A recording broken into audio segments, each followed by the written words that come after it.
سبق نمبر 17 آپ انتباہات مفیدہ صفحہ نمبر 38۔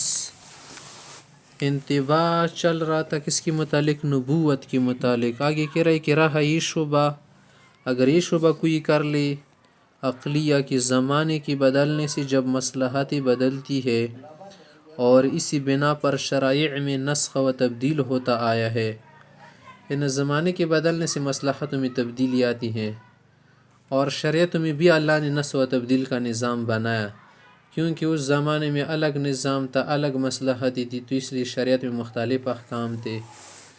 اور ایک آیت میں ایک حکم آیا تھا، پھر اللہ نے کہا کہ نہیں یہ نہ کرو، اب دوسرا کام کر لو۔ جس سے ڈاکٹر کیا کرتے ہیں، پہلے ایک نسخہ دیتے پھر اس کے بعد دوسرا نسخہ دیتا ہے۔ ڈاکٹر کو کوئی نہیں کہہ سکتا کہ یہ دوسرا نسخہ کیوں دے رہا ہے، کیونکہ اس کو معلوم ہو گیا کہ اب اس کے لیے دوسرا نسخہ بہتر ہے پہلے سے، کیونکہ اس کے مزاج طبیعت میں تبدیلی آئی ہیں، بیماری میں کمی آئی ہے۔ تو یہ کیسے ہو سکتا ہے کہ حضرت عیسیٰ علیہ السلام سے حضور سرور عالم صلی اللہ علیہ وسلم تک کل 600 سال کا فصل ہے، 600 سال کا فاصلہ ہے ان کے بیچ۔ اس مدت میں تو مصالح مقتضی تبدیل کے احکام بدل گئے، اور آپ سے اس وقت تک اس مدت سے یا اس مدت سے مضاعف مدت معاش زائد گزر گئی، یعنی 500 سال یا 600 سال کا فاصلہ تھا نا، اور اسی طرح سے اس سے زیادہ مضاعف من ڈبل کو کہتے ہیں کہ اس سے ڈبل مدت بھی مع کچھ زائد اور ملاؤ گزر گئے، اور اب تک وہ مصالح نہ بدلے۔ اس کا حل یہ ہے کہ اگر واضح قانون حکیم کامل و عالم الغیب ہو تو ممکن ہے کہ جب وہ چاہے ایسے قوانین بنا دے جس میں تمام ازمنہ ممتدہ الی یوم القیامت تک کی مصالح کی رعایت ملحوظ ہو، یعنی جو واضح ہے، واضح معنی قانون رکھنے والا، وضع ایز پاؤنڈر، اگر وہ حکیم و کامل حکیم اور علم الغیب اس کے پاس ہو تو ایسی قوانین بنا سکتا ہے نا جس کو علم حاصل ہو تمام زمانوں کا۔ ازمنہ معنی زمانے، ممتدہ معنی طویل، صحیح، طویل زمانے۔ اب یہاں پر کوئی اشکال کر سکتے کہ حضرت سے ہم نے آپ کی بات مان لی کہ شریعت کی باتوں میں تبدیلی آتی ہیں، عیسیٰ علیہ السلام سے لے کر حضرت پیغمبر صلی اللہ علیہ وسلم تک 600 سال گزرے ہیں، عیسیٰ علیہ السلام کے زمانے میں احکام مختلف تھے، پھر حضرت محمد صلی اللہ علیہ وسلم اس نے نئے احکام لائے، تو چلو محمد صلی اللہ علیہ وسلم کے احکام میں بھی تبدیلی آنی چاہیے، کیونکہ اب تو 1400 سال گزر گئے، یہ کیوں نہیں آ رہی؟ ہم کہہ رہے کہ یہاں پر خود اللہ نے وضاحت کی کہ یہ نبی قیامت تک کے لیے ہیں، خود صراحت موجود ہے، یہ قرآن قیامت تک کے لیے ہیں، اور یہ قانون جو بنائے ہیں نا میرے تیرے جیسوں نے نہیں بنائے ہیں، بلکہ عالم الغیب حکیم کامل اللہ نے بنائے ہیں، اور اس کو معلوم ہے کہ بعد میں مصلحت نہیں بدلے گی، اور اس قرآن میں اس طرح سے قوانین و علوم رکھے ہیں جو صرف ان کے لیے کافی نہیں تھے، صحابہ کے لیے، بلکہ صحابہ کے بعد والے کے لوگوں کے لیے، ہمارے لیے اور ہمارے بعد آنے والے لوگوں کے لیے بھی قوانین کافی ہوں گے، شافی ہوں گے۔ اگر ان کا کوئی مسئلہ حل نہ ہو رہا تو ہم کہیں گے کہ ان لوگوں میں کمی ہے، قرآن میں کوئی کمی نہیں۔ اسی طرح ان لوگوں کی مصلحت نہیں ہے بلکہ شہوات ہے، شہوات، اور قرآن شہوات پوری کرنے کے لیے نہیں آیا، وہ تو مصلحتوں کے لیے آیا ہے۔ اگر کوئی کہہ رہا ہے یار میری مصلحت تو نہیں پورا ہی قرآن میں کریم میں، تو وہ مصلحت نہیں ہے، جس سے اب وہ کیا ہے، اس کے ذہن میں مصلحت لیکن ہے اس کی شہوت۔ قرآن کریم تو آیا ہی اسی لیے ہے کہ لوگوں کی شہوتوں کو کیا کر دے، گردن سے پکڑ کے زمین پہ مار دے، نہ کہ اس لیے کہ ان کی شہوتوں کو کیا کر دے، مصلحت کا درجہ دے کر اس کو مصلحت کہے۔ اور اگر واقعاتی زمانہ کو دیکھ کر شبہ کیا جائے، اگر کوئی یہ آپ پر سوال کرے، اعتراض کرے، شک وغیرہ کرے کہ ہم اس وقت یا اس وقت کلی آنکھ کو دیکھتے ہیں کہ شریعت پر عمل کرنے سے کاروائی میں تنگی پیش آتی ہیں، اگر ہم شریعت کی بات مانیں، سود منع کر رہی شریعت، پھر تو ہمارے کام میں پیسے کام آئیں گے، ہمارا کام صحیح نہیں چلے گا، رشوت تم کہہ رہے ہو بند کرو، پھر کیسے ہمارا کام چلے گا؟ اس طرح تم کہہ رہے ہو پردہ کرو، تو پردے سے تو بہت ساری رکاوٹیں ہیں، ادھر پیسے زیادہ نہیں جمع ہوں گی، دفتری کام میں تم کہہ رہے عورتوں کو نہ رکھو، اس طرح سے بادشاہت کے کام میں عورتوں کو نہ رکھو، مرد کو رکھو وغیرہ، یہ تو صرف 3-4 حکم ہم نے بتائے، سینکڑوں احکام ہے، تو اگر اس پر عمل کریں گے پھر تو ہماری کارروائی میں تنگی پیش آئے گی، ہماری کارروائی میں مزہ نہیں رہے گا. اسی کو تو کہتے ہیں کہ تمہارے مزے نہ رہے شریعت. اگر مزے بھی ساتھ تو پھر تو شریعت نہیں رہی نا. تو یہ کہہ رہا ہے کہ دیکھیے ہمارے کام میں تنگی آتی ہے، جس سے معلوم ہوتا ہے کہ وہ احکام اس زمانے کے مناسب نہیں ہے، یعنی قرآن کے احکام پھر نہیں شو کرنے چاہیے کیونکہ اس زمانے کے مناسب نہیں ہے. تو اس کا حال یہ کہ حضرت سے کہ تنگی قانون کا حکم اس وقت صحیح ہو سکتا ہے کہ جب سب اس پر عامل ہو اور پھر کام اٹکنے لگے، سو اس کو کوئی ثابت نہیں کر سکتا. تنگی تو اس وقت پیش آتی ہے نا کہ جب سب کام کر رہے ہو، سب اس پر عمل کر رہے ہو، تب تمہارا کام نہ چل سکے. اور یہاں پر اسانی لوگ کہتے ہیں ہمارے لیے پردے میں مشکل ہے، اس لیے مشکل ہے کہ سب پردہ نہیں کر رہے ہیں. اگر سب کر رہے تو تمہارے لیے مشکل ہوتا نہیں. یار. داڑھی رکھنا ہمارے لیے مشکل ہے کیونکہ سب نہیں رکھ رہے، اسی لیے تو ہم کہہ رہے ہیں نا کہ سب عمل نہیں کر رہے، تمہارے لیے مشکل بنا ہے. اور نہیں کچھ بھی مشکل نہیں تھا، باہر ماحول نے تمہیں مجبور کر دیا.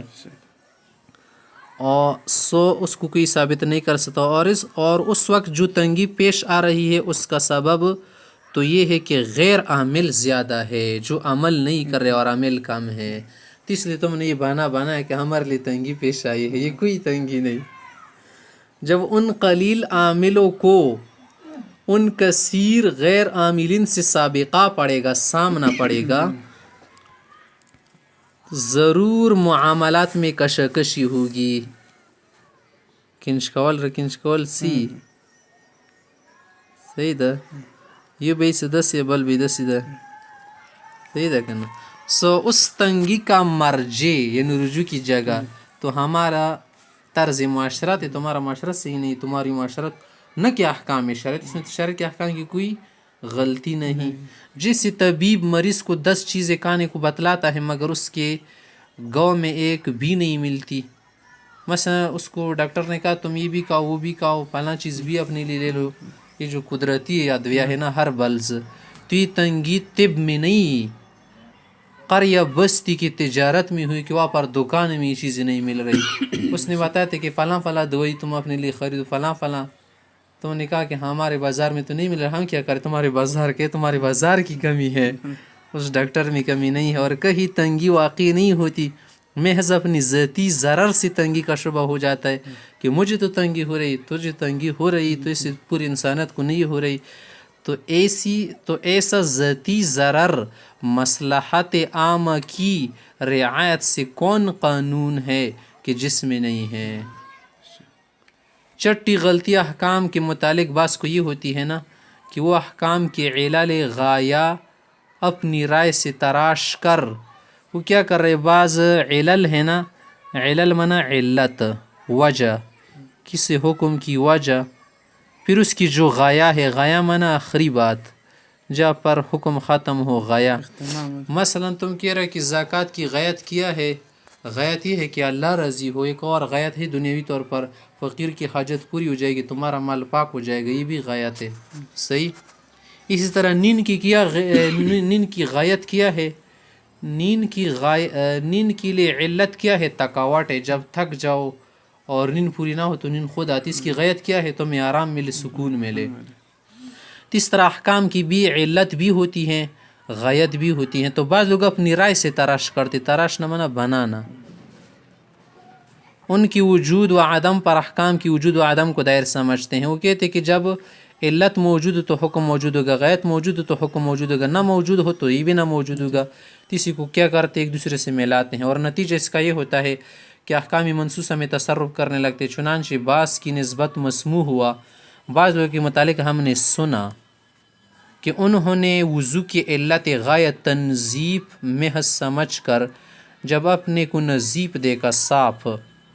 بعض لوگ کہہ رہے کہ وضو کا جو مطلب اساسی ہے نا وہ ہے صاف ہونا، تو وضو ہی کی حاجت نہ سمجھو. کہہ رہے کہ ہم تو صاف ہے یار، ہم نے استنجا کیا ہے نا، آگے بدن تو صاف ہے، کوئی مطلب کی بات نہیں بنتی، وضو کیوں کرے، بغیر وضو کیوں نماز پڑھتے ہیں، اور بے وضو نماز شروع کر دی. اور بعض نے نماز کی علت غائیہ یہ سمجھی کہ تہذیب اخلاق سمجھ کر، اس کی اصول کو مقصود سمجھ کر نماز اڑا دی. بعض لوگ کہتے ہیں کہ نماز کا مقصد یہ ہے نا کہ ہمیں اچھے اخلاق حاصل ہو. میرے تو اخلاق پہلے سے اچھے، چلو نماز کی ضرورت ہی نہیں ہے. اسی طرح روزے میں اور زکوٰۃ میں اور حج میں انہوں نے تصرفات کیے. اور اسی طرح نواحی میں جو منع چیزیں ہیں، مثلا سود، تصویر وغیرہ، تصرف کیا اس میں اور تمام شرط کو باطل کر دیا. اور علاوہ اس کے کہ اس کا الحاد ہونا ظاہر ہے زندقہ کی زندگیوں کا کام ہے. خود اس تقریر کے تمام تر مقدمات دعاوی بلا دلیل ہے. اس کی جو مقدمے ہیں، جو دعوے ہیں، سب بھی دلیل ہے. کیا ممکن نہیں کہ بہت سے احکام تعبدی ہو، یعنی بہت سارے احکام کیا ہو، غیر معقول ہو. تعبدی معنی غیر معقول، جس میں عقل نہیں چلتی، کہ ان کی اصلی غایت امتثال امر سے ابتلاء مکلف ہو. امتثال امر معنی امر ماننا. کیا مقصود؟ صرف ابتلاء، امتحان کرنا مقصود. بعض احکام اللہ نے ہمیں بتائے ہیں تو اس سے آپ یہ مقصد حاصل نہ کریں مسواک اس لیے کرو میرا معدہ ٹھیک ہو، ڈاکٹر نے بتایا ہے کہ تم مسواک کیا کرو تمہارا معدہ ٹھیک رہے گا، صرف تم اس لیے مسواک کر رہے، پھر تو ثواب نہیں ملے گا، سنت ادا نہیں ہوگی، کیونکہ تمہارا مقصد ہی معدہ ٹھیک کرنا ہے. اس کے لیے کیا کرو، ٹیبلیٹ کھاؤ. بعض لوگ صرف کیا کر رہے، مطلب حاصل کر رہے شریعت کے احکام سے بھی. پیغمبر علیہ السلام نے بتایا ہے کہ جو آدمی داہنی جانب لیٹے گا، سوئے گا، اس کی دل میں بیماری نہیں آئے گی، دل اس کا ٹھیک رہے گا ہمیشہ انشاءاللہ، ہارٹ اٹیک سے بھی بچے گا. تو یہ سنت کے لیے نہیں ہوا یار، یہ تو تم اپنا مقصد پورا کر رہے ہو. اس طرح لوگ کہہ رہے یار میرے لیے فلاں صورت بتاؤ، کوئی صورت بتاؤ میرے لیے ویزا لگ جائے قطر کا. تو سورہ زخا پڑھتے ہے صبح 7 مرتبہ 30 مرتبہ. یار تم نے جو صورت بتائی تھی نا استغفر اللہ کام کی نہیں نکلی، کیونکہ میرا کام اس سے نہیں بنا ویزا. تو دیکھو اس نے صرف مقصد کے لیے پڑھا. علاوہ اس کی جو غایات تجویز کیے گئے ہیں، جو مقصد تم لوگوں نے بنائی ہیں، اس کی کیا دلیل ہے کہ یہی غایات ہے، بس یہی مقاصد ہے. یہ تو تم نے اپنے ذہن سے بنائی، تم کیا اللہ سے بھی ہوشیار آگے ہو گئے کہ تم غایات اس کے لیے بنا رہے ہو مقاصد. کہہ رہے کہ نماز کا مقصد ہے اچھے اخلاق ہونا. تو اچھے اخلاق کا ہی مقصد آپ نے کہاں سے نکالے؟ اس کے لیے دلیل لاؤ ہمارے پاس اگر ہے تمہارے پاس. نماز کا تو یہ مقصد ہے ہی نہیں، خود اللہ نے بتایا نماز پڑھو، اب آگے مقصد اس میں ہے ہی نہیں، تم نے کہاں سے لایا؟ ممکن ہے کہ وہ غایات سے آثار ہو جو ان احکام کی صورت نوعیہ ہی پر مرتب ہوتے ہو، جس طرح بعض ادویہ بلکہ عند تأمل سوچ کے وقت تمام ادویہ دوائیاں مؤثر بالخاصیت ہوتی ہیں، یعنی اس میں خاصیت کی وجہ سے اثر ہوتا ہے.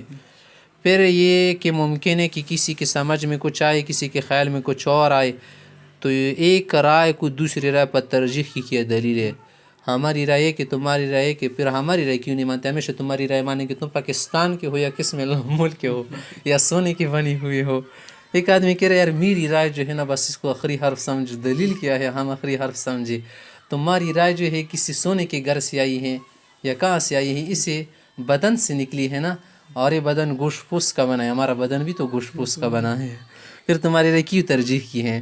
تمہارا بدن سونے کا ہے یا یاقوت مرجان کا ہے، کیوں؟ تو دیکھیں ایک رائے کو دوسری پر ترجیح حاصل نہیں ہے. پس باقاعدہ پہلے قاعدہ گزرتا ہے ذات عارضہ، جب دو چیزوں میں تعارض آ جائے تساقط، دونوں گر جاتی ہیں. دونوں کو ساکت قرار دے کر نفس احکام ہی منعدم و منہدم ہو جائیں گے. پھر تو سب احکام کیا ہو جائیں گے؟ منعدم مانا گرنا، منعدم مانا نہ ہونا، یعنی ختم ہونا بالکل. منہدم مانا گر جانا، مٹ جانا.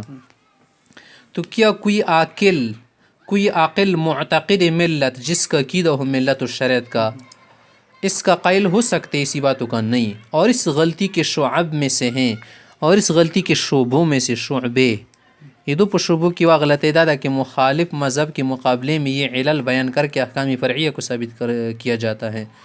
دوسری شکل زنا احکام ثابتې بدی د پاره شیون خای واجب ته خای سره ته خای مې سړی یاره زبر سره الو مانه کنه صدا کرون جبرئیل علیه السلام وړه موته لګه ښکارا کوي وته سمونه شو ښکارا کول معنی یو مانه مهرباني وسانه ته خاله ضرورت دور نشته او ځوند ته وشلو که څنګه زړه تر وبسور چینه